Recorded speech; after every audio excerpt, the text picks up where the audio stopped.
Hello everyone, my name is Nivsha Chaudhary from CBSE 9. And my name is Srishti Sanith from CBSE 9. We are delighted to be your hosts for this episode of Smart 360, more than just news. This season promises to bring you exciting news, updates on inspiring initiatives and meaningful conversations happening at GIIS campuses and beyond. We aim to not only share information, but also spark your curiosity and foster a love for learning. Plus, we promise to make it fun along the way. So without further ado, let's dive into today's episode.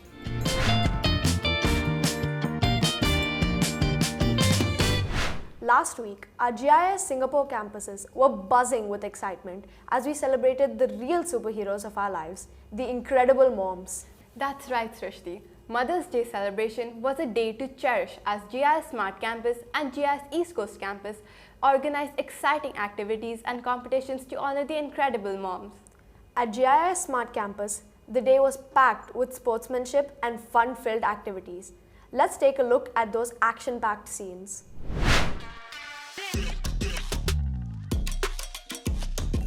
We've organized this to give you an opportunity not only to participate in the games, but also to meet other inspiring mothers like you.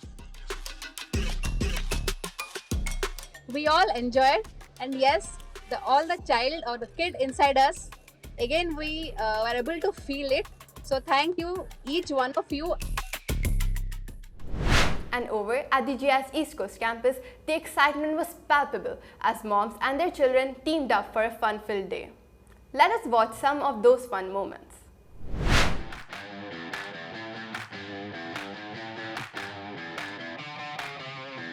So overwhelming and so nice of them. Allow us to play and get the child out of us.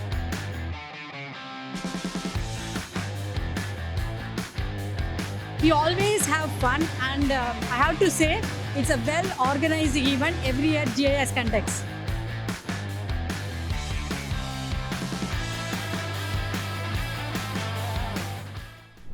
It's absolutely heartwarming, and what a perfect way to honor them just in time for Mother's Day. Right, Srishti. These events not only celebrated the special connection between mothers and children, but also fostered values of gratitude and appreciation among our students.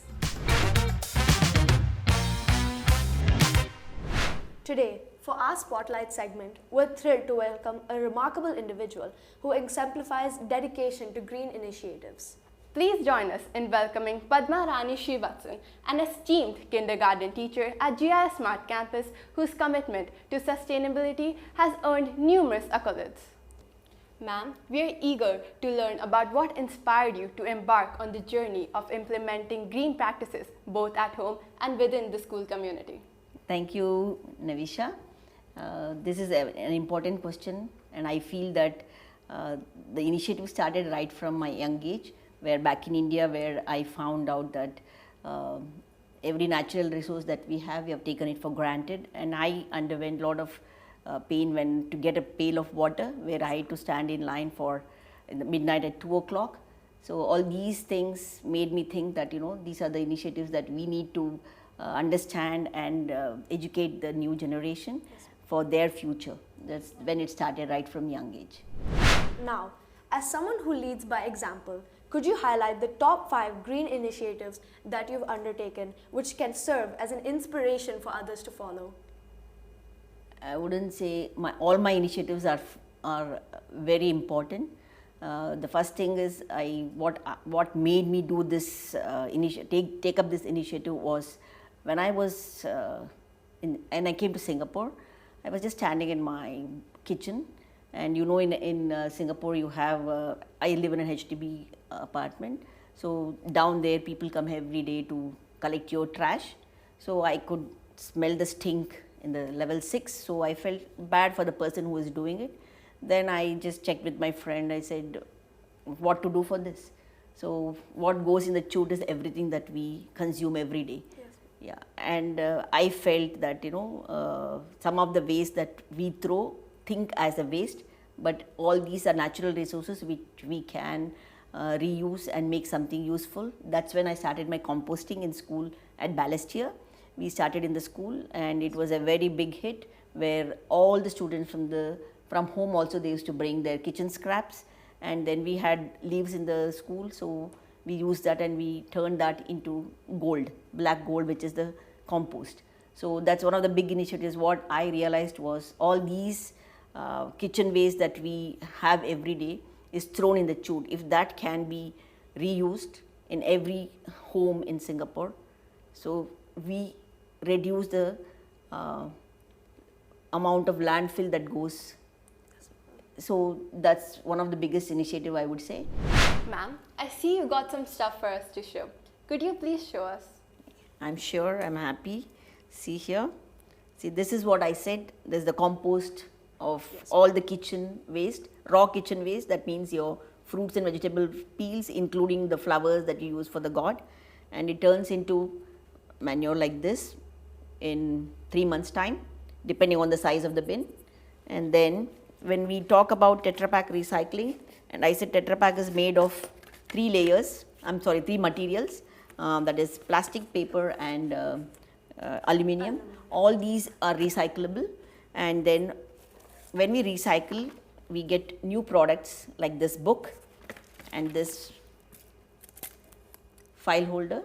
And also nowadays, I mean, even our school we have a bin made of Tetra Pak, recycled Tetra Pak.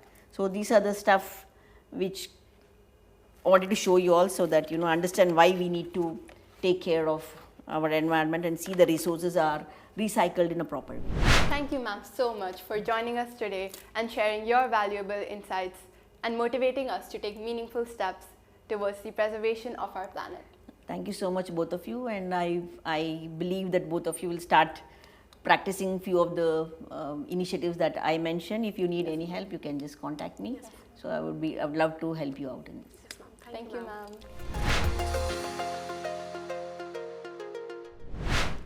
Ever imagined water vanishing into thin air just because of light, not heat? Sounds like something out of a sci-fi movie. Believe it or not, researchers at MIT have stumbled upon something equally fascinating. They found that under certain conditions, light alone can trigger water evaporation, leaving heat out of the equation.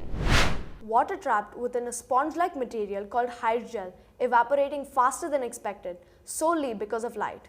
It's like photons from the light source are nudging water molecules off the surface. And after running experiments under different light wavelengths, they discovered that green light was the real MVP, causing highest evaporation rates. They've even given it a cool name, the photomolecular effect. This breakthrough could shake up our understanding of climate systems and transform how we desalinate water using solar power. Imagine the impact on industries and tackling global issues like water scarcity. And the MIT team isn't stopping. They're diving deep into applying this discovery to real-world problems, from improving solar desalination to fine-tuning climate models. It's discoveries like these that remind us how fascinating and unpredictable nature can be. Hey Navisha, did you hear about the Singaporean teenager who's making waves in the racing world? Yes, I do recall reading about it recently. Tell me more about it. Well, his name is Kabir Anurag and he's just 16 years old. He's been racing in Formula 4 and he recently got accepted into the Alpine F1 team's driver development program. That's impressive. But I heard he had to undergo quite the transformation to get there. Definitely, Navisha. Kabir had to shed 9 kgs to meet the physical demands of racing. He worked tirelessly, training in the early hours of the day, and with the support of his coach and family, he made it happen. And now being selected as one of the 9 students for the program, Kabir must be over the moon. You're right, Srishti. This also brings him closer to his dream of racing in Formula 1 and showcasing his talent on the global stage. It's inspiring. Let's wish Kabir all the success as he continues on his journey to become a Formula 1 racer.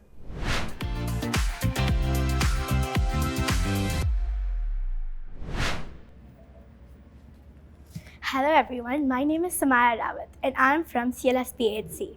For this week's Reader's Corner, I would like to recommend Nelson Mandela autobiography, Long Walk to Freedom, which chronicles his extraordinary life from childhood to presidency. The story of Nelson Mandela offers profound insights into the history of South Africa, the struggle against racism, and the strength of the human spirit. The sacrifices made for freedom are shared through Mandela's eloquent prose. The book's strength lies in Mandela's capacity to convey optimism despite difficulties and his unwavering commitment to pursuing justice. His journey from rural Transkei to a global icon of peace and reconciliation is both inspiring and humbling. The Long Walk to Freedom is more than just a memoir. It's a testament to the triumph of empathy over oppression.